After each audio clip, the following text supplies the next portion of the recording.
அனைவருக்கும் வணக்கம். இந்த வீடியோ பதிவில் காந்தி ஜெயந்தி நாள் பற்றி பார்க்கலாம் பாருங்கள்.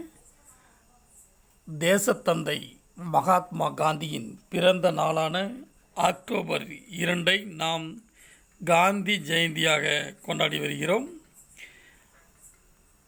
அக்டோபர் 2 தேசிய நாட்களில் ஒன்றாக அங்கீகரிக்கப்பட்டு கொண்டாடப்படுகிறது. அதாவது தேசத்தந்தை மகாத்மா காந்தியின் பிறந்த நாளான அக்டோபர் 2 தேசிய நாட்களில் ஒன்றாக அங்கீகரிக்கப்பட்டு கொண்டாடப்படுகிறது. காந்தியின் பிறந்த நாளை சர்வதேச அகிம்சை நாளாக 2007 அங்கீகரித்து ஐக்கிய நாடுகள் சபை கொண்டாடி வருகிறது. நண்பர்களே, இந்த வீடியோ பிடிச்சிருந்தால் லைக் பண்ணுங்கள், ஷேர் பண்ணுங்கள், மறக்காமல் பக்கத்தில் இருக்கக்கூடிய பெல் ஐக்கானை கிளிக் பண்ணுங்கள். அப்போ தான் நாங்கள் போடக்கூடிய வீடியோ ஒவ்வொன்றும் உங்களுக்கு உடனுக்குடன் கிடைக்கும். தேங்க்ஸ் ஃபார் வாட்சிங்.